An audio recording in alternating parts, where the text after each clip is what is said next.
Tatum, Tatum, I think futures are below your box. What a bloodfest. Oh, of course that Gaston is here. Gaston, don't worry, I got something for you. I got something for you, Gaston. Don't worry. Well, welcome in, everyone. Welcome in. Welcome in. You think? Nah, I know. I'm not really thinking. Don't worry.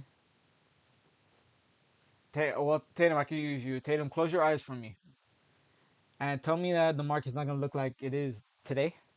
Like it's gonna look like that again tomorrow, because I'm gonna laugh at Gaston and tell him no, it's not gonna happen. 464 end of week, you're smoking, guy. Get out of here. It's not gonna happen, guy. Comes in twice a month with his monthlies. Yo, I just love how Gaston just comes in and he just decides to be a bear all of a sudden after like 3 months of being a bull. How hilarious. All right, well, welcome in, guys. Let's get started real quick.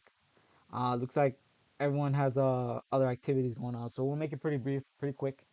But pretty much we'll start off with the alerts real quick, and then I'll give my sentiment of the market after the fact.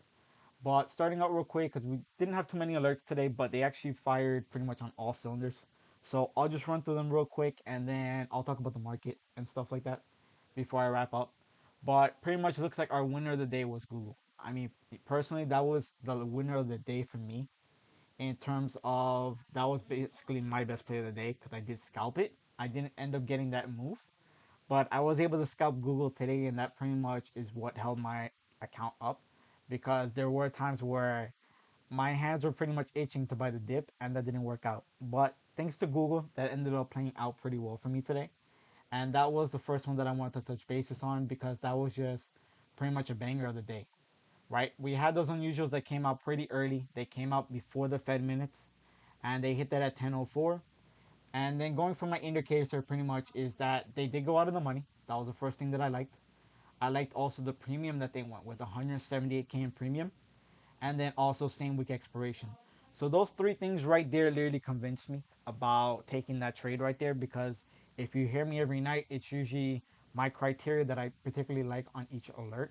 And this one literally hit all those pretty much all that criteria. And so they hit that at 28.59, and as you see, it hit 27.55. So that was a beautiful move. We had that kind of similar type of action from Shopify the other day, if you remember. And so it looks like Shopify and Google are pretty much the two first ones to really take a really bad hit. We didn't see that kind of hit out of Tesla or Amazon, which I would have expected that to really get hit harder from these past days, but that was not the case out of Shopify and Tesla. Well, out of Tesla and Amazon, we really saw Google and Shopify take the hit. And what also scratched my mind about Google actually being pretty much hit the hardest for me today was the fact that Google's usually been the one that actually has been trading at a lower multiple than all the other FANG, MANG stocks you want to consider. And this one being that the fact that it trades at such a lower multiple, I would have expected it to hold up like similar to how Amazon did. And that just wasn't the case. So a little bit of a head scratcher, but I understand it ended up breaking this beautiful little wedge here. And that's what I ended up having. So my TA pretty much aligned also with the alert. I did see it dropping here. We were pretty much right in the middle of the pack when I saw the alert go off, and I was looking forward to end up breaking this wedge because I know that it's been having a hard level of breaking out of the resistance, similar to how we've been expecting the resistance on Amazon to break for the past few weeks, and that has not been the case. So, given the fact that this was not able to break out of resistance, I did see all those past unusuals that came out. If you remember those, all of the flow alerts, they were hitting 2900s, 3000s at one point during the rally, the Santa Claus rally, and it was just not a mover as much as we expected as well. So I didn't know. I did. This was pretty much a gut check where I expected this one to get hit. I just not did not expect it to that extent. But nonetheless, beautiful play out of that one. Moving on to Tesla. This was more so an intraday play here. We had those rapids that played out pretty early, and I was pretty much mentioning this one, trying to get in under a certain level, and that pretty much gave you your quick 8 to 10%. They hit this one really early. If you see the white line right there, that's when they end up getting in. And you had that quick pop. So from 11:56, and they literally peaked at 11:70 here today. So you had a beautiful opportunity to get your 8 to 10%, and maybe even more depending upon if you took my advice of getting a low ball order, which I typically always do with Tesla no matter what. All right. Next one was Qualcomm, and this one literally showed a lot of strength here today. This was just a beautiful price action that we had. So you see again that little white line right there. That's where they ended up getting in on that first major pullback that we had for the morning. They took that pullback. They got in at 189.99, and you see we hit a peak here of 193.58. So that was a beautiful play. I know that the team was also pretty much just tagging me and literally mentioning Qualcomm pretty much for most of the morning, and that was just a beautiful play out of that one. And those unusuals just basically hit. Let me actually just see the parameters. We're pretty much at the money. They did give themselves quite a bit of time. So I would assume that they actually ended up selling once Fed minutes came out and they saw that price action, or if they didn't take their profits earlier than that. And then I also did like the premium, so it was the minimum. It hit the minimum of that 100K premium that I typically like. So overall, I like the criteria. The only thing that would have concerned me just a tad bit, and I probably would have took profits a little bit early on it, was given the expiration, because I was not expecting that kind of steep price action just in all today, especially given how the price action was early on, just being pretty choppy. All right, that was the only thing. I probably would have just took profits early on this one, more so than usual. All right. Next one was Sava. This one was a little bit of a head scratcher to me. I was not expecting this one. I know that Tatum probably made a comment about the Sava one. I was not too much of a fan of it. They hit this one pretty much right at the money. They gave themselves until next week, and it was 120K in premium. And I think what stood out for everyone was the TFC score. That's really what hit everyone. The only problem here is that they ended up buying these puts pretty much at the bottom before it ripped. So this was no bueno. It literally did not go anywhere. I'll get to futures in a quick second. Let me get through like three tickers, Gaston. I'll get there. Don't worry. All right. So this was pretty much a failure off of Sava. Moving along real quick here as I get to ARC. We pretty much had the ARC puts. As you see, that was a banger. You see where the white line hit. They entered here at 87. We hit a low down here of about 86. So about $1 and change they got out of that. Pretty much a nice little move here. I would anticipate they're expecting continuation to the downside. All right. So we would expect that to continue to the downside going into the next few days, not necessarily just tomorrow. All right. The other one, and actually that was pretty much it. So if I get to my SPY chart, and Gaston's been calling for futures pretty much, I'm actually going off of SPY and QQQ for the most part here. And what I was pretty much looking at this morning, and if you saw my stream, I literally just had a megaphone action. That's literally what I was looking at. I could probably put on the 1 hour. I was literally just looking for the megaphone action, and this is really what was just standing out to me. Was just a matter of how this megaphone was playing out. I know that some people were calling it, like Tom was trying to make a case that it was a diamond top that we were looking at here. I didn't necessarily see a diamond top per se, because we would have to maybe, it could have played out. We didn't have a downside per se here. If we had a downside reaction right here off of that massive peak, then I could have made a case that it was a diamond top, but it just didn't look that way to me. You probably need a little more sideways action to make that happen. But nonetheless, you see what's the most important part is you had your resistance and the support. And once we ended up getting the Fed minutes, you saw the reaction in which we ended up just getting a nice little spike. And then it literally just faked us out. And you heard me on live pretty much just saying that the first reaction is usually always the wrong reaction. And that's exactly what we ended up getting. We saw that quick initial spike and we pretty much just got faked out. If I pretty much get down to 10 minutes just to give you what it was right here, we were pretty much just flat for most of that price action going into Fed minutes, as you see here. And then we literally just got that little wick up that gave you that head fake, which I hope no one ended up buying calls thinking that we were just going to moon. And then we ended up getting just that slaughter. And so now the fact is that, and this is going to be pretty much what my message is to everyone, is that what you're looking at now is where your moving averages are.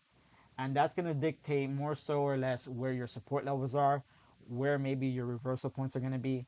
But the other factor is to take into consideration, and that was actually on the 2 hour, is this gap fill that we have that we're currently in the gap fill at this moment. We closed it within that gap fill. So we're going to complete this gap fill at 466.33, We want to see how the market's going to react once we complete that gap fill. No one got. Wait, Thomas got calls? Are you serious, Gaston? Or are you just joking about that? Actually, I didn't even see. Well, no, yeah, he called me out on something. I don't remember what it was. So he was there. I thought he wasn't in chat today. I'm surprised he got calls though. But given the fact that we had the gap fill, like I said, we're in the gap fill right now. So key level here is that we do complete the gap fill at 466.33. That's going to be the key right now. That's the mental number that you want to have in your mind once we complete the gap fill. And we're all anticipating a dead cat bounce per se. That's what we're all anticipating. If you heard us on live per se, we're all pretty much anticipating a dead cat. But overall, the trend is bearish now. That's the biggest sentiment, and that's why Gaston is pretty much bloviating in chat right now, is because we are in a downtrend.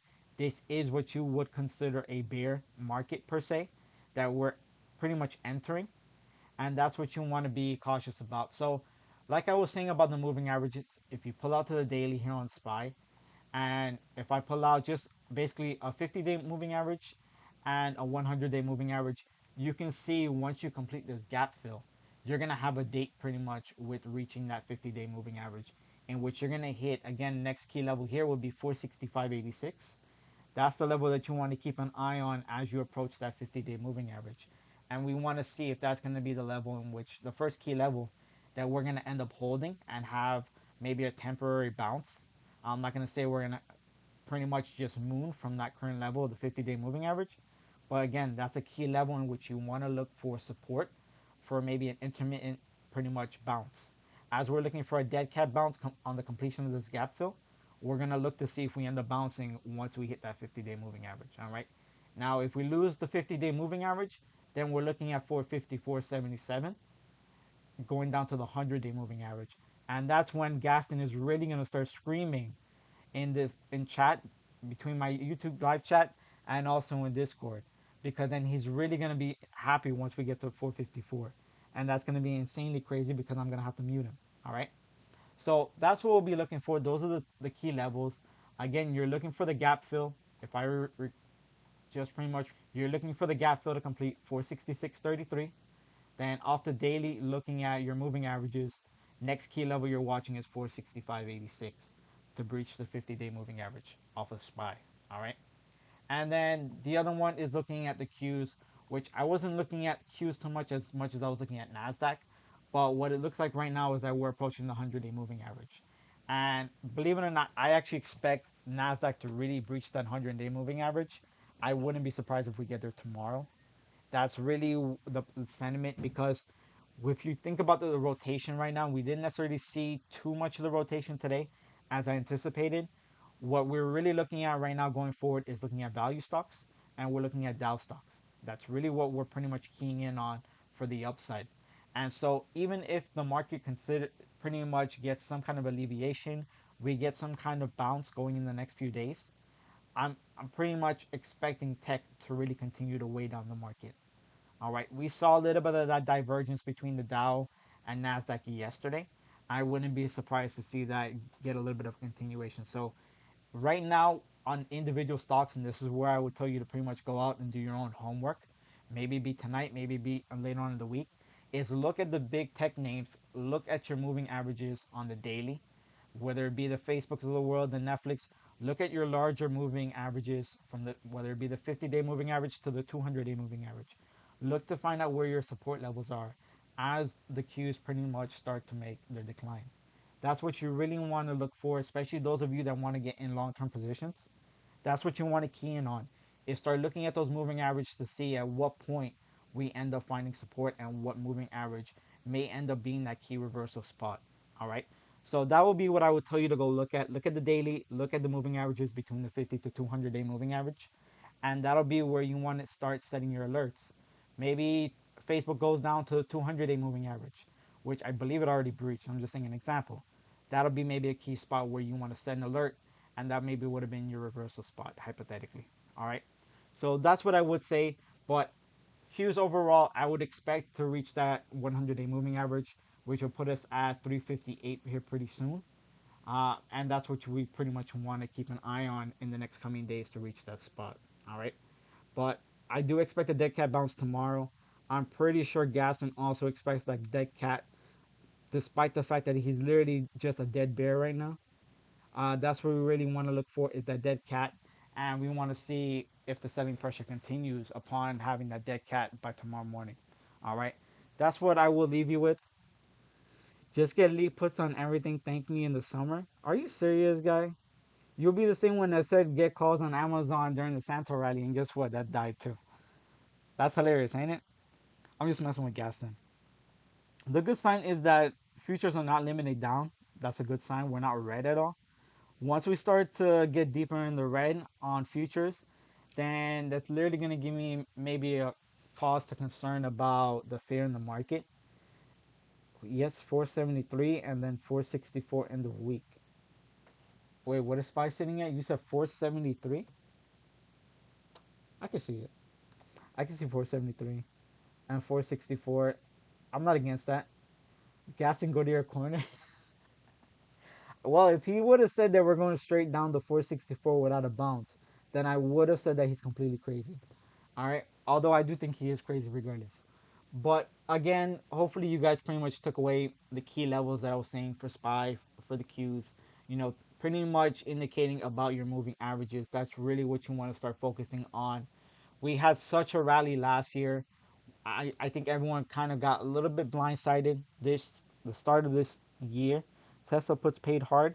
Tom is not wrong. He literally called out SPY puts, and from the time that he got in, you literally still had an opportunity to get in on those SPY puts. If I'm not mistaken, if I actually go back to the chart, just looking at the 2 hour, Tom literally got in right when it got into that pop. I think he got in when he saw the pop starting to reverse on SPY, if I'm not mistaken. He could probably correct me if I'm wrong. But once you ended up seeing it start to break that support line, and I had it up on my stream, was when I actually heard him saying that these Tesla puts are paying. And at the point that he said that these Tesla puts were paying, we literally dropped another half of what the move was already. So you had an ample amount of opportunity to get in the SPY puts to join him on that. Although I wouldn't have said to chase it with him, granted the fact that he got in before everyone. He also did call out the Tesla puts though. He called out Lulu puts for all of you on live as well. And he was literally there for probably about an hour and he just dipped. But definitely great call outs by him from those SPY puts, Tesla puts, Lulu puts. And I know that's what you pretty much all expect is those call outs. He literally gave you guys money right there off of all of those. And I think he only played SPY puts. He didn't play Tesla or Lulu, despite the fact that he called them out. All right. But that was pretty much just the benefit of that. But again, key takeaway before I was pretty much sidetracked is that what I was mentioning is we had such a rally. Market's going to start to price in the Fed rates that are going to be coming through the year. The pretty much the mind-boggling part right now is how many Fed rates we're going to end up getting. The Fed rate hikes we're going to end up getting is because the market does not know exactly. So we are pricing in the fact that those are coming, but more so that there's going to be more than one rate hike. That's really what the concern is right now. That there may end up being more than one, maybe possibly up to three rate hikes this upcoming year. So that's what we're really concerned about, and that's what the market's currently going to be pricing in within the next few weeks to few months here, and that's what you want to worry about. And so what you're really leaning towards is those Dow names, those energy names, and pretty much the value names. That's what you're really looking at for the upside, and for tech, you're pretty much looking at the moving averages off of the daily to see where those support levels are, whether it be the 100-day moving average off the daily. You're looking to see those as maybe potential near-term support levels for potential bounces, and then also for very key levels of reversal for those of you that are looking for long-term positions. All right. So that's pretty much my highlight today for all of you in my message. Pretty much all of the alerts were just bangers today. I believe only Sava was the one loser today, despite pretty much the overall. I liked it when it's like today. And I think the reason why flow alerts pretty much hit today, and maybe if Tom's still here, he could probably attest to that as well, is because since we had so much low volume early on in the morning, is that we didn't get any kind of false flow basically that triggered any kind of alerts. And that's what really was beautiful about today's, because those Tesla alerts were pretty much just pure because there wasn't as many Tesla buyers early on in the morning because today was such a low volume day. And that's what I think actually ended up being that trigger for having such a high rate in the flow alerts today, is the fact that it was a low volume morning per se, and that ended up being just filtering out all the false alerts that would have came through. All right. So that's just something to keep in mind, especially on maybe an upcoming day where we expect low volume. That's maybe a day where you really want to, take into consideration what the flow alerts are really just pumping out for you. All right. But other than that, so Tesla calls it is tomorrow. That's hilarious. I'm not gonna lie. I think this might even be money. And Tom literally just did say to short Tesla. But if you end up getting a bounce, a dead cat bounce out of Tesla tomorrow morning, I think it literally would be free money to end up shorting that bounce. So I think that'll be beautiful to end up shorting that bounce tomorrow on Tesla. I hope it ends up playing out. I'm not going to say it for granted that it's 100% surefire because for all we know, we might end up getting some kind of gamma flip tomorrow in which the market ends up getting a nice little recovery. Since everything is so dead, we're all RSIs are pretty much all very low right now. We'll likely see some kind of movement or a meaningful dead cat bounce going into the morning. So just be cautious of that. Pretty much follow the flow alerts, and that will literally guide you. Everyone, yeah, Tom is right. Everyone waiting for FOMC. When you're usually waiting for data or you're waiting for someone to talk, not necessarily the president per se, but whenever the feds are involved and we're waiting for a key involvement with the feds that's going to pretty much shake up the market, that's usually when you're going to see low volume. You're going to see the big buyers step out.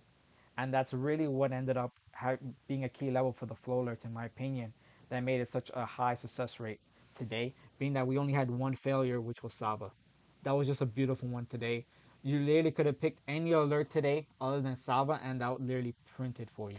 All right. But again, we'll see what the market does here tomorrow. We expect the bounce. Doesn't mean that we have to bounce. So let's see what the dead cat bounce ends up doing tomorrow, or if in fact if it's just a dead cat, or we get a nice little rally and the market overreacted today. All right, that's what we'll be looking for. But overall, it ended up breaking my wedge, and to me, that ends up looking like it's bearish right now. So we are going to continue to go down. We do end up having that gap fill for those of you that ended up joining in late. So we do have the gap fill here to complete right here at, we'll complete the gap fill at 467.81, and then we'll see where that bounces and how much of a bounce it is. Probably retesting potentially even the resistance now that we just broke as support. All right, so that's something to maybe keep in mind as well if we do get something more meaningful than just a dead cat bounce, in which we could potentially rally right back to that 473, which is exactly what Gaston ended up saying. But maybe we don't end up going right down to whatever low level he has since he's such a bear right now. All right. Maybe it ends up shaking him out of his position. And I'm only messing with him because Gaston. All right. But other than that, I'll leave you guys with that tonight. We'll see you guys bright and early at market open tomorrow morning. And hopefully we end up having a nice, better day than today, and maybe a better direction per se early on that gives you guys more opportunity to end up getting in plays ahead of time rather than trying to chase the debacle that we had after the Fed minutes today. All right. But I'll leave you guys with that. I will see you guys bright and early tomorrow morning. And you guys have a good night. All right.